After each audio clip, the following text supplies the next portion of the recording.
بسم اللہ الرحمن الرحیم۔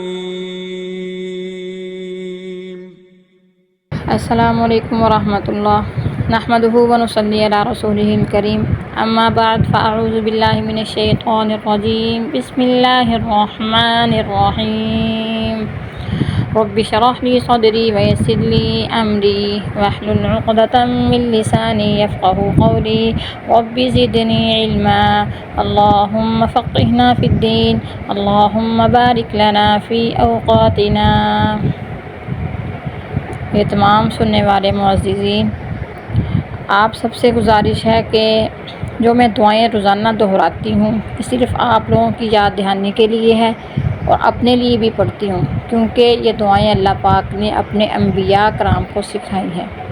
تو ان دعاؤں کا مختصر سا مفہوم میں بیان کرتی چلوں کہ یہ دعا اللہ پاک نے حضرت موسیٰ علیہ السلام کو سکھلائی تھی جب وہ اپنے بھائی کے ساتھ فرعون کو دعوت دینے کے لیے جا رہے تھے دین کے بارے میں، تو ان کی کچھ زبان میں لکنت تھی، تو اللہ رب العزت نے ان کو یہ فرمایا تھا کہ یہ میرے سے اس طرح دعا مانگو کہ اے رب میرا سینہ کھول دیجئے، میرا کام قال رب اشرح لی، اے رب میرا سینہ کھول دیجئے اور میرا کام آسان کر دیجئے اور میرے کام میں برکت ڈال دیجئے اور میری جو زبان کی لکنت ہے اس کو دور کر دیجئے۔ تو اللہ پاک نے یہ دعا سکھلائی ہے، تو اس سے معلوم ہوتا ہے کہ ہم اپنے بچوں کو یہ دعا ضرور سکھلائیں۔ جو بچے پڑھ رہے ہیں، اسکول کا پڑھ رہے ہیں، قرآن پاک کا پڑھ رہے ہیں، کوئی بھی کام کر رہے ہیں، ہم اس سے پہلے بچوں کو تنبیہ کریں کہ بیٹا بیٹی یہ دعا آپ لازمی یاد کریں تاکہ ہمارے لیے آسانی پیدا ہو جائے۔ رب زدنی علما، اے اللہ میرے علم میں اضافہ فرما۔ اگر اللہم فقہنا فی الدین، یہ بھی ہمارے نبی پاک صلی اللہ علیہ وسلم سے دعا منقول ہے، اے اللہ ہمارے دین میں سمجھ عطا فرما، ہمیں اپنے دین میں سمجھ عطا فرما۔ اللہم بارک لنا فی اوقاتنا، یہ بھی ہم اللہ پاک سے دعا مانگ رہے ہیں کہ یا اللہ ہمارے وقت میں برکت عطا فرما۔ کہتے ہیں نا کہ ٹائم گزر جاتا ہمیں پتہ ہی نہیں چلتا کتنی جلدی ٹائم گزر گیا۔ یہ ساری دعائیں ہمیں ہمارے پیارے آقا صلی اللہ علیہ وسلم نے سکھلائی ہیں، تو اس لیے جب بھی کوئی اپنے دین کا کام، دنیا کا کام، اسکول کا ورک کچھ بھی کرنے لگو تو یہ دعائیں لازمی پڑھ لیا کرو، اللہ پاک برکت عطا فرمائے۔ تو چلیے آج ہم چلتے ہیں اپنے سبق کی طرف، جو ہمارا نیکسٹ پارٹ رہ گیا تھا وہ آج ہم اس کو دہرائیں گے۔ اعوذ باللہ من الشیطان الرجیم بسم اللہ الرحمن الرحیم۔ ضاد دو زبر زن، ضاد دو زیر زن، ضاد دو پیش زن، زن زن زن، یا دو زبر ین، یا دو زیر ین، یا دو پیش یون، ین ین یون، شین دو زبر شن، شین دو زیر شین، شین دو پیش سن، شن شین شن، جیم دو زبر جن، جیم دو زیر جن، جیم دو پیش جن، جن جن جن، کاف دو زبر کن، کاف دو زیر کن، کاف دو پیش کن، کن کن کن، قاف دو زبر قن، قاف دو زیر قن، قاف دو پیش قن، قن قن قن، خا دو زبر خن، خا دو زیر خن، خا دو پیش خن، خن خن خن، غین دو زبر غن، غین دو زیر غن، غین دو پیش غن، غن غن غن، حا دو زبر حن، حا دو زیر حن، حا دو پیش حن، حن حن حن، عین دو زبر عن، عین دو زیر عن، عین دو پیش عن، عن عن عن، ہا دو زبر ہن، ہا دو زیر ہن، ہا دو پیش ہن، ہن ہن ہن، حمزہ دو زبر ان، حمزہ دو زیر ان، حمزہ دو پیش ان، ان ان ان۔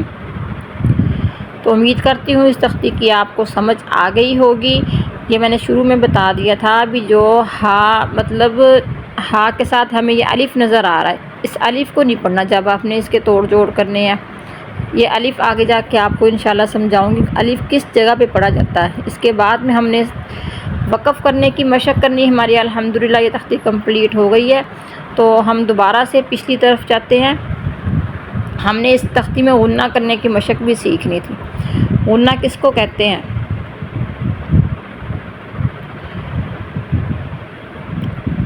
دیکھیں ہم نے یہ تختی پڑھی، اس کا نام ہے تنوین۔ تنوین میں نے آپ کو بتایا تھا ابھی، 2 زبریں اوپر ہوتی ہیں، 2 زبر 2 زیر 2 پیش کو کیا کہتے ہیں؟ تنوین۔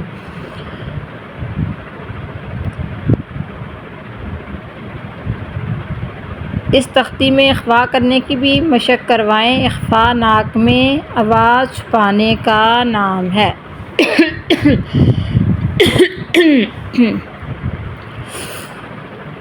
اخفاء ناک میں آواز چھپانے کا نام ہے، مطلب غنہ کرنے کو اخفاء کہتے ہیں۔ اب ناک میں کیسے آواز ہم چھپائیں گے؟ ہم نے ایک قاعدہ پڑھنا ہے جہاں پہ نون ساکن اور تنوین، اس کے لیے کچھ قاعدے ہیں، ان حرفوں کو پڑھنے کے لیے کچھ قاعدے ہیں، وہ انشاءاللہ اگلے سبق میں تفصیل کے ساتھ پڑھاؤں گی، کیونکہ یہاں پہ پڑھانا اتنا آپ کو سمجھ نہیں آئے گا، تو کچھ تھوڑی سی میں بات عرض کرتی چلوں۔ تنوین میں 4 قاعدے ہیں، یہ آپ نے سب نے یاد کرنا ہے کہ نون ساکن اور تنوین والے حرف پڑھنے کے لیے 4 طرح کے قاعدے استعمال ہوتے ہیں۔